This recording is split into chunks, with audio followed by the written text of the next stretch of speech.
കൈയടി ദൈവത്തെ സ്തുതിക്കാം. ഹല്ലേലൂയ. എനിക്ക് തന്നിരിക്കുന്ന വാക്യം എന്ന് പറയുന്നത് എനിക്ക് ദാഹിക്കുന്നു എന്നാണ്. ആദരമായിട്ട് നമുക്കൊരു വചനം വായിക്കാം. യോഹന്നാൻ എഴുതിയ സുവിശേഷം 19-ാം അധ്യായമായി 28 മുതൽ 30 വരെയുള്ള വാക്യം.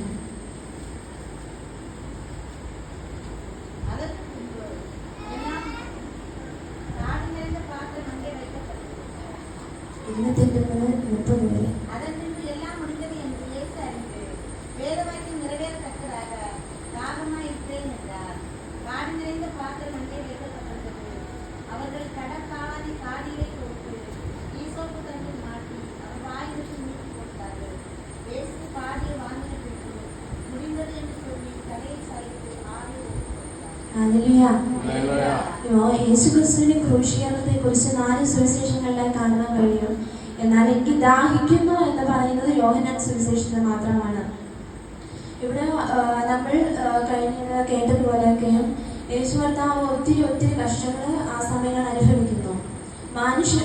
ദൈവം നമുക്ക് വേണ്ടിയിട്ട് മനുഷ്യ സാദൃശ്യത്തിലാണ് ഈ ഭൂമിയിലേക്ക് വന്നത്. അപ്പോൾ ഇത്രയും കഷ്ടപ്പാടുകൾ അനുഭവിച്ച യേശുവിന്റെ ശരീരത്തിൽ ഒത്തിരി വേദനകളും ഒത്തിരി ത്യാഗങ്ങളും സഹിക്കുമ്പോൾ മാനുഷികപരമായി ചിന്തിച്ചാൽ ഒരു ദാഹം വരേണ്ടതാണ്, വന്നതുമാണ്. പക്ഷേ ദാഹം എന്നതിനെ കുറിച്ച് ബൈബിളിൽ നോക്കിയാൽ പോലും ഒത്തിരി പ്രാവശ്യം കാണുന്നില്ല. ഒരു കൂടിപ്പോയി 5-6 പ്രാവശ്യമേ ബൈബിളിലെ ദാഹത്തിനെ കുറിച്ച് കാണാൻ കഴിയുന്നുള്ളൂ. ഈ യോഹന്നാൻ സുവിശേഷത്തിൽ പറയുന്നത് അതിന്റെ ശേഷം സകലവും തികഞ്ഞിരിക്കുന്ന യേശു അറിഞ്ഞിട്ട് തിരുവെഴുത്തി നിവൃത്തിയാകും വണ്ണം എനിക്ക് ദാഹിക്കുന്നു എന്ന് പറഞ്ഞു. അതായത് യേശുക്രിസ്തു അവിടെ എനിക്ക് ദാഹിക്കുന്നു എന്ന് പറഞ്ഞതിന്റെ അർത്ഥം ഈ തിരുവെഴുത്ത് നിവൃത്തിയാകണം. അതിന്റെ മുമ്പിൽ പ്രവാചകന്മാരിലൂടെ പറഞ്ഞതായ ഓരോ വാക്കുകളും ആ പ്രവചന ശബ്ദങ്ങളും നിവൃത്തിയാകും വണ്ണം എനിക്ക് ദാഹിക്കുന്നു എന്ന് പറഞ്ഞു. അതിൻ്റെതായ അർത്ഥം എന്ന് വെച്ചാൽ പുറമേയുള്ള ഒരു ദാഹത്തിനെ കുറിച്ചല്ല അവിടെ കാണുന്നത്. മത്തയി 27:34 പറയുന്നത് കയ്പ് കലക്കി വീഞ്ഞ് കുടിപ്പാൻ മനസ്സ് വന്നില്ല. അതായത് അവിടെയുള്ള സ്ത്രീകൾ എന്ന് പറഞ്ഞാൽ ഈ ക്രൂശീകരണ സമയം അവിടെയുള്ള സ്ത്രീകൾ ഈ കയ്പ് കലക്കി വീഞ്ഞ് അവിടെ സൈഡിൽ വെച്ചിരിക്കും. എന്തിനെന്ന് വെച്ചാൽ ഈ വീഞ്ഞ് കുടിച്ചു കഴിഞ്ഞാൽ അവിടെ അവർക്ക് കൊടുക്കുന്ന വേദന അറിയത്തില്ല. അവിടെ എന്ന് വെച്ചാൽ ഈ ക്രൂശീകരണ സമയത്ത് ഈ പടയാളികൾ കൊടുക്കുന്ന അടിയുടെ വേദനകളൊന്നും അറിയാതെ മരണം സംഭവിക്കും. ഇതിനു വേണ്ടിയിട്ട് അവിടെയുള്ള സ്ത്രീകൾ ഈ വീഞ്ഞ് അവിടെ കലക്കി വെക്കും. എന്നാൽ യേശു കർത്താവ് അത് കൊടുത്തപ്പോൾ ആദ്യം മത്രയിൽ പറയുന്നത് രുചിച്ചു നോക്കിയാരെ കയ്പ് കണ്ടിട്ട് കുടിച്ചില്ല എന്ന് പറയുന്നു. അടുത്ത മാർക്കോസിൽ പറയുന്നത് വാങ്ങി കുടിച്ചില്ല എന്ന് പറയുന്നു. ലൂക്കോസിന്റെ സുവിശേഷത്തില് വീഞ്ഞോ അവളെ കണ്ണിന് മുമ്പിൽ വെച്ചതായിട്ട് പറയുന്നു. എന്നാൽ യോഹന്നാന്റെ സുവിശേഷത്തില് ദാഹിക്കുന്നു എന്ന് പറഞ്ഞപ്പോൾ വീഞ്ഞു കുടിച്ചിട്ട് മരണം വന്നതായും പറയുന്നു. യോഹന്നാന്റെ സുവിശേഷം 7-ാം അധ്യായം അതിന്റെ 37-38 വാക്യങ്ങൾ ഒരാൾക്ക് വായിക്കാം.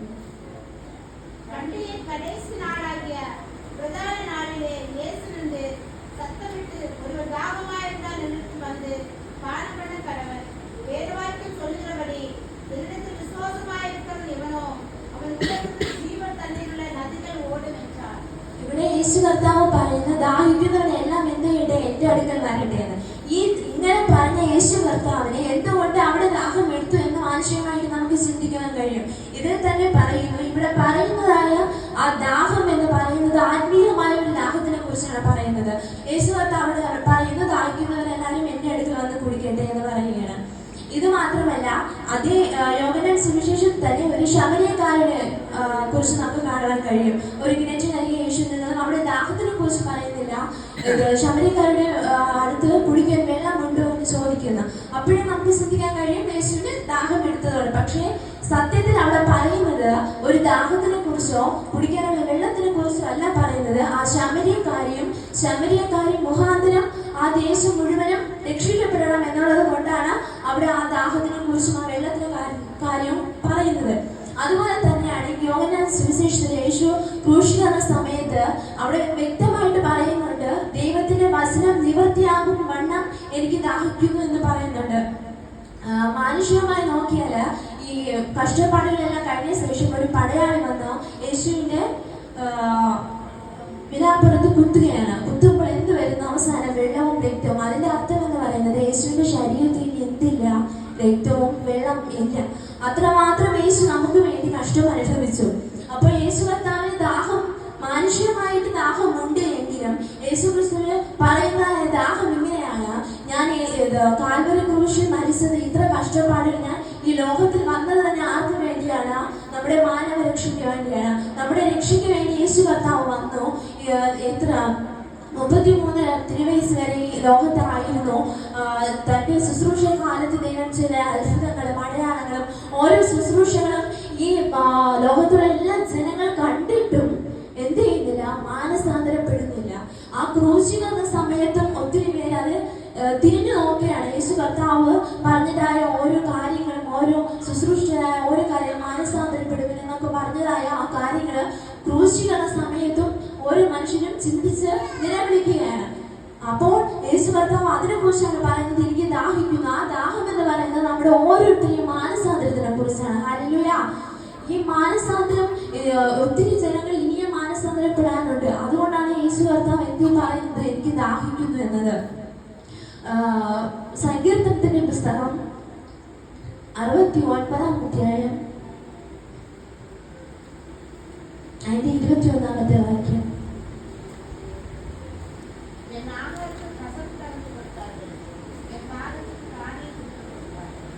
അവിടെ പറയുന്നതെന്ന് വെച്ചാൽ, അവനെനിക്ക് തിന്നുവാൻ കയ്പ് തന്നോ, എന്റെ ദാഹത്തിന് അവരെനിക്ക് സ്വർഗം കുടിപ്പാൻ തന്നോ. അതായത് ലോകപരമായ മനുഷ്യന്റെ സാദൃശ്യത്തിൽ നോക്കിയാൽ ഒരു മനുഷ്യൻ ദാഹത്തിന് വേണ്ടി അവിടെ ഇരിക്കുകയാണ്. അവർ കൊടുത്തത് എന്താണ്? കയ്പ് കയറിയ വീഞ്ഞാണ് കൊടുത്തത്. നമ്മളിപ്പോൾ ഒരു ദാഹം വന്നിട്ട്, അല്ലെങ്കിൽ നമ്മൾ ക്ഷീണിച്ചിട്ട് ഒരു വീട്ടിൽ പോയിട്ട് നമ്മൾ ഒരു ഗ്ലാസ് വെള്ളം ചോദിച്ചാൽ അവര് കയ്പ് കയറിയ ഒരു വെള്ളം തന്നാൽ നമ്മൾ കുടിക്കുമോ? ഇല്ല.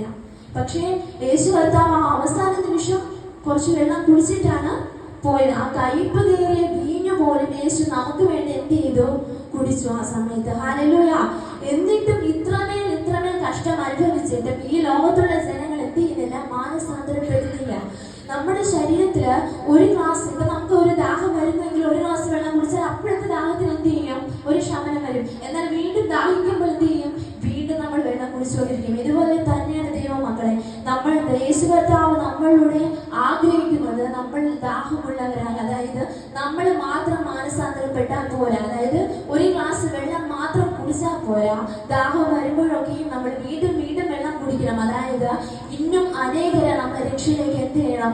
കൊണ്ടുവരണം. അതാണ് യേശു കർത്താവ് അവസാനമായി പറഞ്ഞത്, എനിക്ക് ദാഹിക്കുന്നു. അതായത് കർത്താവ് 53-ാം പുസ്തകത്തിൽ പറയുന്നത് പോലെ ഒക്കെയും യേശു കർത്താവിന്റെ വചനങ്ങൾ നിവൃത്തിയാകുമെണ്ണം പിതാവായ ദൈവം യേശുവിനെ കഷ്ടത്തിന് വേണ്ടി ഏൽപ്പിച്ചു കൊടുത്തു. അപ്പൊ നമുക്ക് വേണ്ടി യേശു കർത്താവ് കാൽവരി ക്രൂശിൽ മരിച്ചത് എന്തിനാണ്? ആ ദാഹം നമ്മളിലൂടെ നിറവേറണം. അതിനാണ് നമ്മൾ ഓരോരുത്തരെയും ദൈവം ഈ ലോകത്ത് ആക്കിയിരിക്കുന്നത്. ആ ദാഹം എന്തെന്ന് വെച്ചാൽ നമ്മൾ മാത്രം മാനസാന്തരപ്പെട്ടാൽ പോരാ, നമ്മൾ മാത്രം ഈ രക്ഷയിലേക്ക് വന്നാൽ പോരാ, അനേകരെ രക്ഷയിലേക്ക് കൊണ്ടുവരണം. നമുക്ക് ഒരു ദിവസം ഒരു ഗ്ലാസ് വെള്ളം കുടിച്ചാൽ നമുക്ക് ഒരിക്കലും ദാഹം തീരുകയില്ല. അതുപോലെ നമുക്ക് എപ്പോഴും ദാഹം വരുന്നു കുടിക്കുന്നത് പോലെ നമ്മൾ ഓരോരുത്തരും എന്ത് ചെയ്യണം? യേശു ക്രിസ്തുവിന്റെ സന്നിധിയിലേക്ക് ഈ ദിവസങ്ങളിൽ ചെയ്യുന്നവരായി ദൈവം ആഗ്രഹിച്ച ആ ദാഹം നമ്മളുടെ പൂർത്തീകരിക്കാൻ നമുക്ക് എല്ലാവർക്കും സഹായിക്കട്ടെ. ഒരു നിമിഷം എല്ലാവർക്കും കണ്ണുകളടയ്ക്കാം. പാപത്തെ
സമർപ്പിച്ച് പ്രാർത്ഥിക്കുന്ന കർത്താവ്.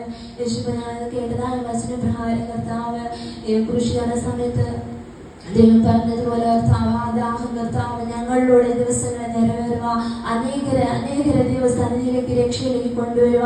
ദൈവം ഞങ്ങൾ ഓരോരുത്തരെയും ഞങ്ങൾ സഹായിക്കുമാറാകണമെന്ന് പ്രാർത്ഥിക്കുന്നതല്ല. ദൈവം ഞങ്ങൾക്ക് വേണ്ടി കഷ്ടപ്പെടുന്ന കഷ്ടപ്പാട് ഞങ്ങൾ ഓർക്കുന്ന കർത്താവ്, അത് ഞങ്ങളുടെ ജീവിതത്തിൽ കർത്താവ് അപ്പാ നിങ്ങൾ കഴിഞ്ഞ കാലങ്ങളിലെ പാവങ്ങൾക്ക് വേണ്ടി ഞങ്ങൾക്ക് മരിച്ചത് ഞങ്ങൾ ഓർക്കുന്നപ്പാ.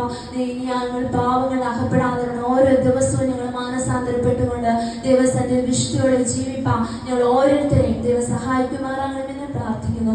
പ്രാർത്ഥനയുടെ യേശുനാമത്തിൽ ആമേൻ. ഹല്ലേലൂയ.